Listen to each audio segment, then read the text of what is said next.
کہ جہالت ہمارے گھر میں ہے، معاشرے کی اخلاقی قدروں کا زوال ہمارے گھر میں ہے، علمی پسماندگی ہمارے گھر میں ہے، برکتوں کا خاتمہ ہمارے گھر میں ہے، رحمت الہی ہم سے روٹ چکی ہے اور اللہ کا کرم ہم سے دور ہو گیا ہے۔ وجہ صرف یہ ہے کہ ہم نے قرآن پڑھنا چھوڑ دیا ہے۔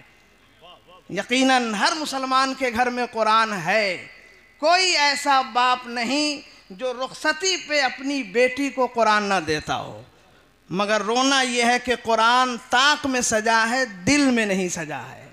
خدا کی قسم، جب قرآن ہمارے دل میں ہوگا، قرآن ہمارے کریکٹر میں ہوگا، قرآن ہمارے کردار میں ہوگا، قرآن ہماری سیرت میں ہوگا، قرآن ہماری نگاہوں کے اجالے میں ہوگا اور قرآن ہماری پیشانی کی چمک میں ہوگا، تو ڈاکٹر اقبال کی زبان میں کہہ سکتے ہیں، عروج آدم خاکی سے انجم سہمے جاتے ہیں کہ یہ ٹوٹا ہوا تارا مہ کامل نہ بن جائے۔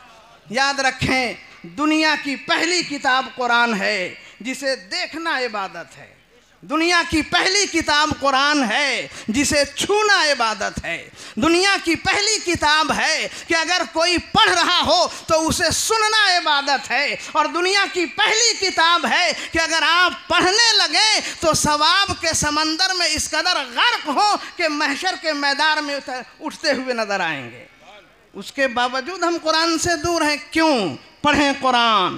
الف لام میم 3 حروف ہیں، زیادہ نہیں ہیں، صرف 3 حروف، مگر پوچھیں علماء کرام سے، مفسرین یہ فرماتے ہیں جس نے صرف الف پڑھا 10 درجے بلند ہوئے، 10 گناہ جھڑے اور 10 نیکیاں اسے مل گئیں۔ 30 نیکیوں کے ہم حقدار ہو گئے، گویا 3 حروف میں 90 نیکیوں کے ہم حقدار ہو گئے۔ اس کے باوجود قرآن سے دوری، اس کے باوجود ہم پریشان حال اور تعویذ مانگنے جاتے ہیں کہ حضرت عامل صاحب تعویذ دیجئے نا۔ تعویذ میں برکت نہیں ہے، قرآن کی تلاوت میں برکت ہے۔ تعویذ میں اتنی برکت نہیں ہے کہ اگر آپ نے قرآن سے اجالے کشید کیے اور اپنی زندگی کے راہوں میں اس اجالوں کو بکھیر دیا ہے تو دنیا کی کوئی ذلت آپ کو ٹھوکر نہیں مار سکتی ہے، بلکہ کامیابیاں، نصرتیں اور فتح مندی آپ کا استقبال کرتی نظر آئے گی اور یہ کہے گی کہ جس قدر تم مجھے پڑھو گے اتنے ہی رب سے قریب ہوتے چلے جاؤ گے۔ مگر پڑھو تو صحیح۔